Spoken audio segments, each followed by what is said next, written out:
Hi, this video is to show you how to run the pioneer regression on Staten and as well as the Hausman test.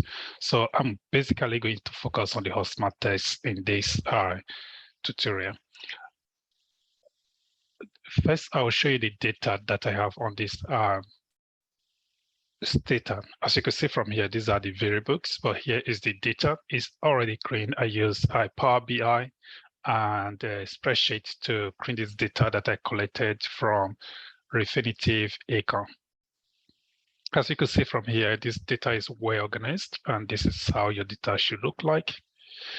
And of course, I'm going to need the frame, and the frame has to be in ID form for data to run it. Otherwise, it will identify it as a string variable, which is almost impossible to run on data.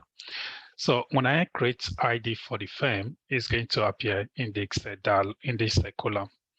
Now, that is the first step I'll have to take to create that ID. To do that,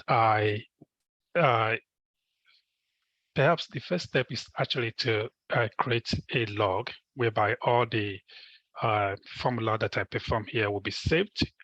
And I could go back to it and make reference to the formula, and I just simply do my analysis from there. So to create a log file, I will come to this point here. As you can see, file, I'll go to log, and then you say begin. In the begin, then I could choose the folder I want to create the log file to. And I'm just going to do that shortly.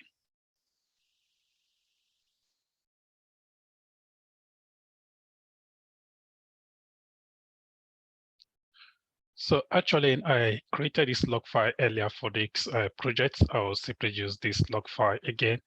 I'll save it against that. So I'll say yes, I save. And it shows here view existing file, not necessarily read only. I'll just simply click OK, that is fine.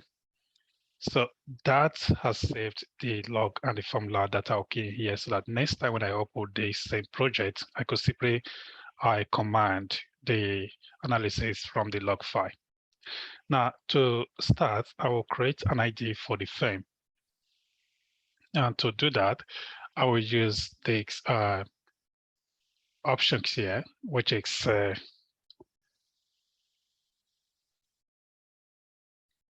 I'll use this command here, which is urging frame group. So this frame group is what is going to show on my data list, and it's going to be a new variable which represents the frame ID. And then I want the data to group my frame, which is this one here, the frames we see here earlier in the strict data.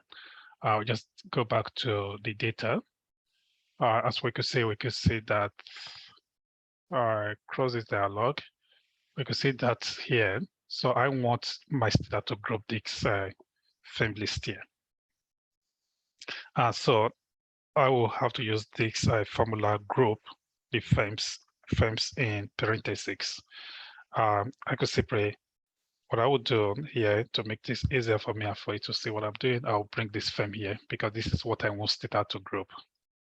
So the group here is an instruction given to Stata on what to do. So I'll click enter. So if we go back to my data, we'll see that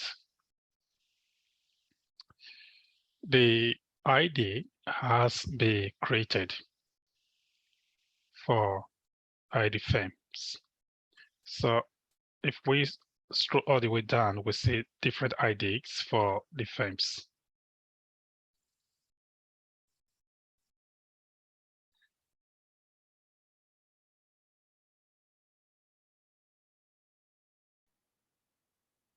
And I'll close this data dialog, so which helps it there.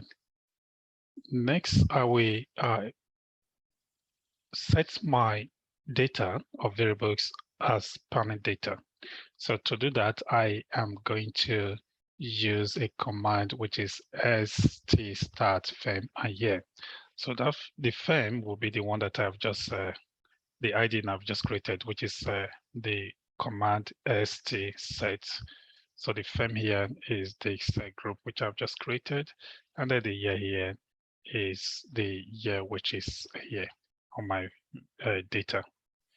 So this will set my data on panel data. Next, I am going to conduct the phase effect regression and the random effect regression. So what I'll do, I will use strike,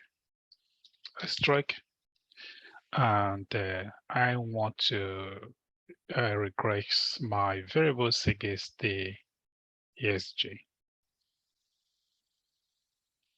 Simply double click on each of the variables I'm interested in these variables.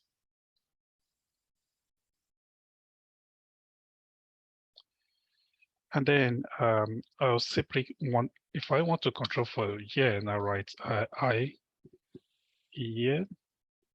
So I'll control for the year, and then phase effect.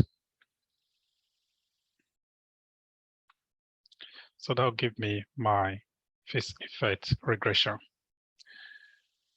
And I'm going to store this result. When I store this result, it's going to appear on my data list. I'll say estimate star of C.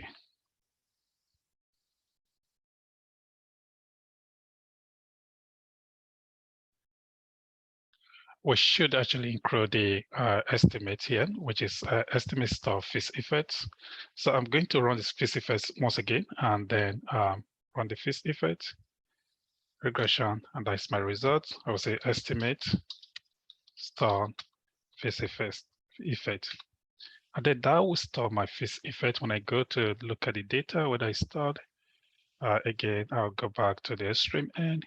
You can see here, it's the estimate star, which is stored in the data. Next, I'll run my random effect regression. Again, I'll take this formula and simply change this to random effect. And then click enter. Similarly, I will store this random effect. I will change the phase effect to random effect, store, estimate store random effect. Click enter. What I would like to do next is to conduct the Hausman test.